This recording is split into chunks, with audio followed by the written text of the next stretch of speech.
Memasuki penghujung tahun 2021, Balai Besar Meteorologi, Klimatologi, dan Geofisika Wilayah 5 Jayapura mengimbau masyarakat untuk mewaspadai fenomena La Nina. Hal ini disampaikan Kepala Stasiun Klimatologi BBMKG Wilayah 5 Jayapura, Doni Kristianto. Disampaikannya pula fenomena La Nina ini saat ini sudah terjadi di wilayah Papua, khususnya Kota Jayapura. Selengkapnya akan disampaikan Aldi Bimantara, jurnalis Tribun Papua yang kini sudah bergabung bersama kami di sana. Halo rekan Aldi.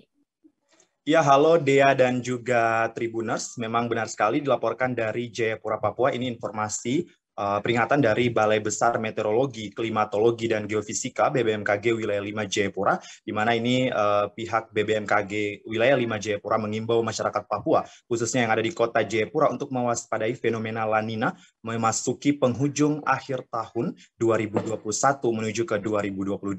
Dea dan juga Tribuners, saat saya berkesempatan untuk mencoba mewawancarai Kepala Stasiun Klimatologi BBMKG Wilayah 5 Jayapura, Doni Kristianto, di ruang kerjanya, memang dirinya menyebutkan bahwa fenomena La Nina ini memang merupakan salah satu fenomena yang biasanya terjadi di kawasan Samudra Pasifik dan pada umumnya di wilayah Indonesia, begitu memasuki periode Desember menuju ke Maret atau April 2022. Dan memang dalam antisipasi, sebagai bentuk antisipasi, dirinya juga pihaknya dari BBMKG Wilayah 5 Jayapura sudah mengeluarkan warning atau peringatan dini mengenai terkait upaya mitigasi pencegahan terjadinya apabila terjadinya potensi bencana yang ditimbulkan dari fenomena La Nina ini, khususnya di wilayah kota Jayapura, Papua. Dea. Ya, Aldi, terkait imbauan dari BMKG ini bisa Anda jelaskan lebih detailnya untuk saat ini bagaimana kondisi cuaca di kota Jayapura dan juga bagaimana fenomena La Nina yang terjadi di sana? Ya, baik Dea dan juga Tribunas, memang berdasarkan wawancara saya bersama dengan Kepala Meteorologi, maksud kami Kepala Stasiun Klimatologi BBMKG Wilayah 5 Jayapura, Doni Kristianto, dirinya memang menyebutkan bahwa menghimbau kembali kepada masyarakat khususnya yang berada di wilayah pesisir Papua untuk mewaspadai terkait dengan adanya fenomena La Nina, di mana ini merupakan salah satu fenomena yang biasanya terjadi di wilayah Indonesia, khususnya di wilayah Pasifik ataupun wilayah timur Indonesia termasuk Papua. Karena ini memang mengingat laju ataupun pendinginan udara yang memang dari Samudra Pasifik berhembus ke wilayah dataran Indonesia termasuk Papua, begitu sehingga memang suhu permukaan laut meninggi sehingga timbul peningkatan intensitas curah hujan, dan dari peningkatan aktivitas curah hujan ini nantinya bisa berpotensi untuk menimbulkan bencana-bencana lainnya sebagai multiplier efek seperti bencana banjir, longsor, dan juga mungkin pohon tumbang seperti itu. Dan memang ini pihak dari BBMKG sendiri sudah menghimbau untuk mewaspadai beberapa titik-titik lokasi termasuk daerah pesisir dan juga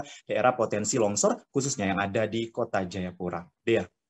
Ya, bisa Anda jelaskan lebih detailnya Aldi terkait imbauan dari BBMKG sendiri dan bagaimana atau sudah adakah langkah-langkah saat ini dari daerah-daerah khusus yang menjadi atensi BBMKG terkait fenomena La Nina?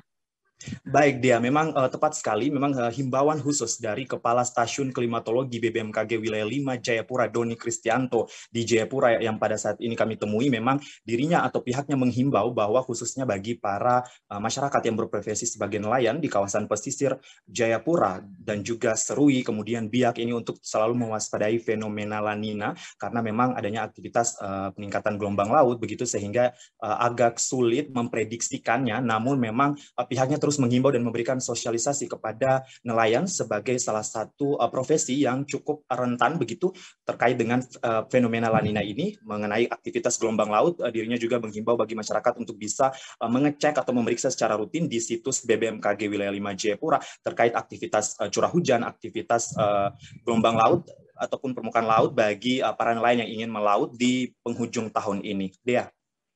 Baik, terima kasih rekan Aldi. Dan berikut Tribuners kami tampilkan hasil wawancara rekan jurnalis kami bersama Kepala Stasiun Klimatologi BBMKG Wilayah 5 Jayapura, Doni Kristianto, selengkapnya. La Nina itu proses mendinginnya suhu muka laut di Samudra Pasifik, di mana diakibatkan mendingnya suhu muka laut di Samudra Pasifik menyebabkan penguapan yang harusnya terjadi di sana sampai pembentukan awan itu tertarik. Jadi penguapan sampai pembentukan awannya akan lebih masif di samudra atau di wilayah Indonesia ini. Nah, akibat penguapan dan pembentukan awannya lebih masif di Indonesia mengakibatkan curah hujan di Indonesia meningkat di atas normal, dan ini terjadi hampir di seluruh wilayah Indonesia dari tengah sampai ke timur terutama. Terus kalau dampaknya untuk Papua sendiri bagaimana? Dampaknya untuk Papua, kalau dari kajian-kajian kami sampai terakhir, peningkatan curah hujan di Papua terjadi memang secara langsung tidak terlalu signifikan, antara sekitar 10% sampai 40% di beberapa tempat di wilayah Papua. Contoh untuk peningkatan curah hujan paling tinggi itu biasanya terjadi di Pegunungan Tengah dan di daerah Biak. Terus dan kalau di Jayapura memang terjadi peningkatan hanya sekitar 10, 15 sampai 20%. Kalau di Pegunungan Tengah dan Biak itu bisa sampai 40%.